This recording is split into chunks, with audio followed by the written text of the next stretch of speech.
The Braves demolished the Mets. And so bad. Oh, So man. bad.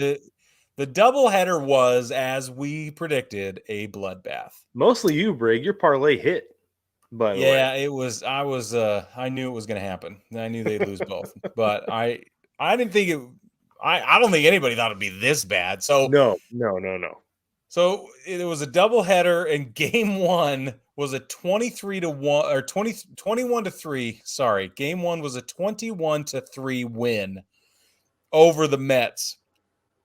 And there's a lot of storylines in here that I think are really fun. But the one I like the most is that Alan Winans pitched game one, 7 shutout innings, 9 strikeouts. This is his first win and only his second start in Major League Baseball. He was a 17th round pick in the 2018 draft. And in the offseason, he's a substitute teacher in Bakersfield, California. Congratulations, Alan. That's awesome. Isn't that the coolest? Oh, man. That made me just tickled. I'm just tickled for him, and I'm tickled for the Braves. And how could you not be? Best team in baseball, hands down. They roll into the second game that day and whoop the Mets again, this time 6-0.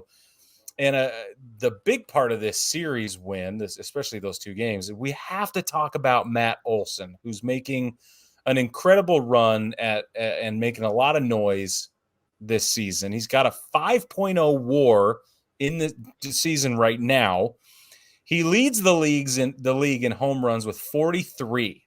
He has a 273 batting average, 94 runs to his name, league leading 107 RBIs. He's only stolen 1 base. That is not his job description.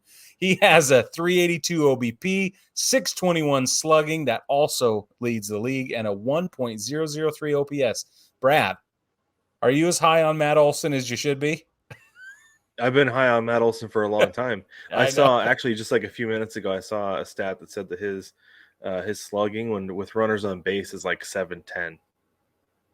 I think. Wow. Yeah. No. So Brig, I saw Matt Olson play right field for the A's as a rookie. I saw him play live. Actually, where we were sitting at T-Mobile Park, his aunt and uncle were sitting in front of us. Oh, and I was nice. like, oh, that's neat. You know, like this guy's aunt and uncle here, whatever. It was like, that's pretty cool. And he didn't do much that night, but it was because I had that like tiny little connection to him. He's a guy I followed like the next couple of years. And I was like, oh, he's legit. He just had a bad day. Oh, this guy. Young guy having a bad day during a September call-up. He's a legitimate player. And correct. Yeah. And the Braves got him on a bargain. In the trade and the extension both.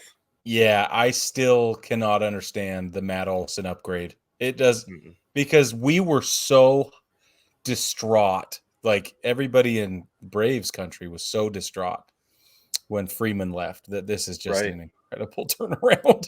It's just ridiculous. It's so funny. Well, the thing that's also funny about it to me is that like it's not like Freddie Freeman fell off a cliff. No. Right? It's great. He's still having a great year in LA. It's like, do you want Freddie Freeman or do you want Matt Olson? It's like, well, today we'll take Matt Olson because that's what we're getting. But if we had Freddie Freeman, like we wouldn't complain about that either, you know. That's right. It's like, let's pull up Freddie Freeman's stats really quick. 5.3 WAR. He has 23 home runs. Batting average is a whopping 339 right now. He has 101 runs, 83 RBIs, stolen 16 bases because that is in his job description. OBP 417, slugging 588, OPS 1.005. Honestly, I think a lot of those stolen bases are on the back end of a double steal. Like, probably because he's on first, the fast guy on second a lot, and the Dodgers run. So yeah. I'd say he leads the league on the back end of a double steal.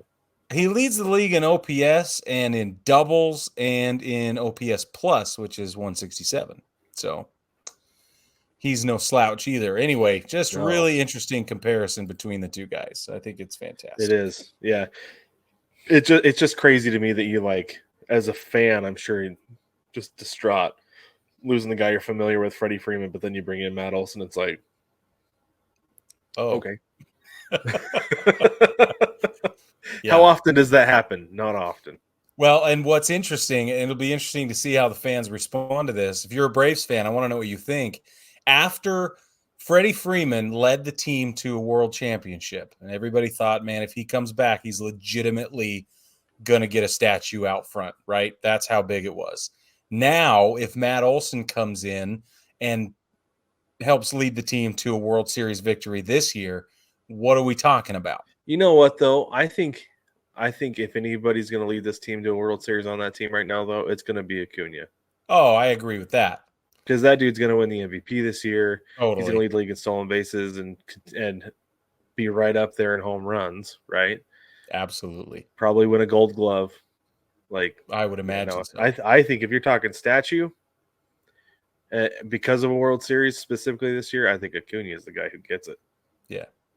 So no, I don't think Matt Olson's going to get a statue. He's only been there. He's not been there long enough. But no. He'd have to be there the rest of his career and win. Probably hit 2, maybe 3, and get 2 World Series MVPs. There you go. Yeah, even then he's not a homegrown guy though, so I don't know if they do it. Yeah, you're right.